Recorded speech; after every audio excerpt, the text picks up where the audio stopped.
आज मेरा सौभाग्य है कि यहाँ पर हम लोग प्रदेश के छात्र छात्राओं के लिए स्कॉलरशिप को शुभारंभ कर रहे हैं। कोरोना कालखंड में परीक्षाएं लेट में हुई, प्रवेश की प्रक्रिया लेट में हुई, इसलिए 51 लाख छात्रों को मिलने वाली स्कॉलरशिप, क्योंकि प्रवेश अभी पूरे नहीं हो पाए हैं, उन लोगों ने ऑनलाइन इनरोल अपने को नहीं किया होगा, इसलिए उसमें आज समय लग रहा है। लेकिन आज माननीय राज्यपाल महोदय के कर कमलों से 1,51,000 छात्रों को यहाँ पर स्कॉलरशिप जारी हो रही है। जिन छात्र छात्राओं को स्कॉलरशिप जारी हो रही है उन सबको मैं प्रदेश शासन की ओर से हृदय से बधाई देता हूँ। शासन के द्वारा दिया जाने वाली स्कॉलरशिप उनको जीवन में आर्थिक तंगी का सामना न करना पड़े, अपने पठन पाठन के कार्यक्रम को सुचारू रूप से आगे बढ़ाने में मदद कर पाएगी। इस बात को ध्यान में रख करके शासन स्तर पर इस सहयोग उनको प्रदान किया जा रहा है। लेकिन ये प्रक्रिया बढ़ेगी और मैं यहाँ पर चाहूँगा कि चाहे वह अनुसूचित जाति जनजाति के छात्रों के लिए हो, पिछड़ी जाति के छात्र छात्राओं के लिए हो, अल्पसंख्यक समुदाय के छात्र छात्राओं के लिए हो या सामान्य वर्ग के छात्र छात्राओं के लिए, विभाग समयबद्ध ढंग से इस कार्यक्रम को आगे बढ़ा करके एक मिशन मोड में लें और प्रयास होना चाहिए कि हम 30 नवंबर तक सभी छात्र छात्राओं की स्कॉलरशिप उनके अकाउंट में अवश्य भेजने का कार्य कर दें, जिससे किसी भी छात्र छात्रा को स्कॉलरशिप के अभाव में कहीं भी अपने इस कार्य से वंचित न होना पड़े। दूसरा, हम लोगों को एक बात ध्यान रखनी पड़ेगी कि इस दिशा में हम और क्या प्रयास कर सकते हैं। खासतौर पर महिला शिक्षा के बारे में हमें इस पर विचार करना चाहिए। अगर किसी परिवार में 2 या 2 से अधिक बालिकाएं एक साथ पढ़ रही, एक विद्यालय में पढ़ रही हैं, या तो विद्यालय से संपर्क करके विद्यालय से इस बारे में कह करके कि शासन का स्तर पर हम स्नातक तक की फ्री एजुकेशन बालिकाओं के लिए कर रहे हैं, लेकिन निजी क्षेत्र के विद्यालयों में जो बालिकाएं अध्ययन कर रही हैं, एक ही विद्यालय में है, उन विद्यालयों को इस बात के लिए प्रेरित करना कि अगर एक ही परिवार की 2 बालिकाएं या 2 से अधिक बालिकाएं एक ही स्कूल में या एक ही कॉलेज में अध्ययन कर रही हैं, तो उन बालिकाओं में से क्या, अगर 2 बहनें हैं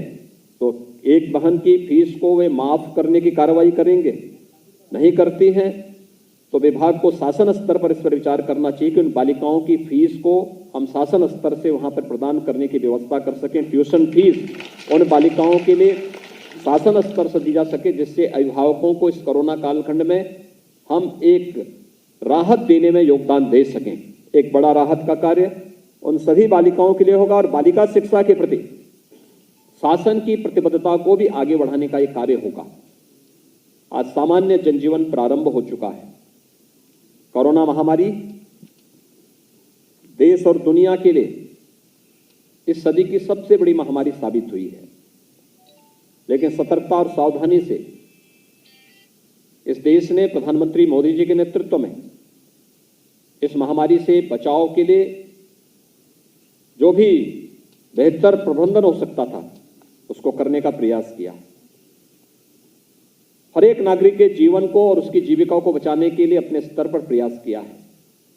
लेकिन हम सबका दायित्व बनता है कि महामारी अभी पूरी तरह समाप्त नहीं हुआ है।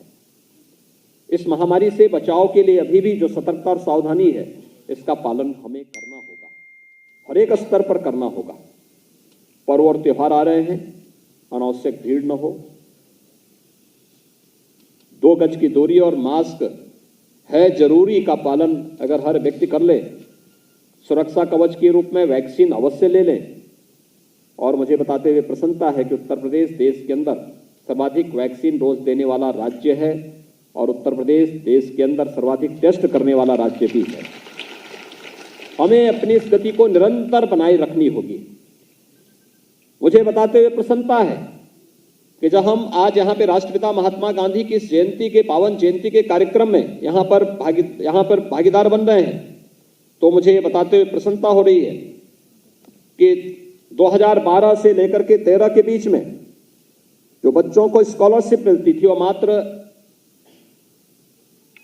SC, ST, OBC और जनरल और अल्पसंख्यक समुदाय के सभी बच्चों को कुल 1800 करोड़ रुपए की स्कॉलरशिप दी जाती थी राज्य सरकार की ओर से। इसमें स्कॉलरशिप और शुल्क प्रतिपूर्ति भी थी। और आज मुझे बताते हुए प्रसन्नता है कि वर्तमान में हम लोग इस राशि को 3900 करोड़ रुपए की स्कॉलरशिप और शुल्क प्रतिपूर्ति अनुसूचित जाति, जनजाति, पिछड़ी जाति, अल्पसंख्यक समुदाय और सामान्य जाति के उन सभी बच्चों को देने का कार्य कर रहे हैं। यह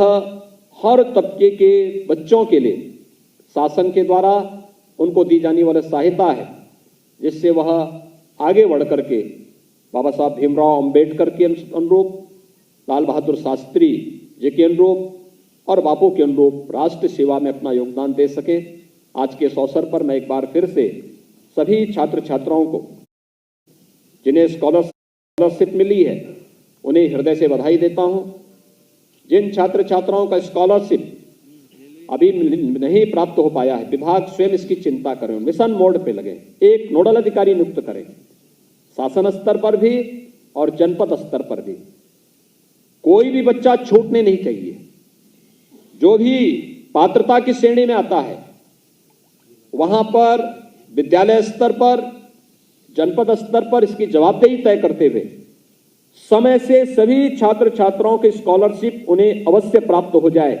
और 30 नवंबर तक हम स्कॉलरशिप उन बच्चों के अकाउंट में जरूर दें। इस पर सभी विभाग अपने अपने स्तर पर एक बार चिंता कर लेंगे तो किसी भी बच्चे को स्कॉलरशिप के लिए इधर उधर नहीं भटकना पड़ेगा और अनावश्यक रूप से अपने विद्यालयों में उन्हें जलालत नहीं उठानी पड़ेगी। आज के इस अवसर पर एक बार फिर से मैं अपने माननीय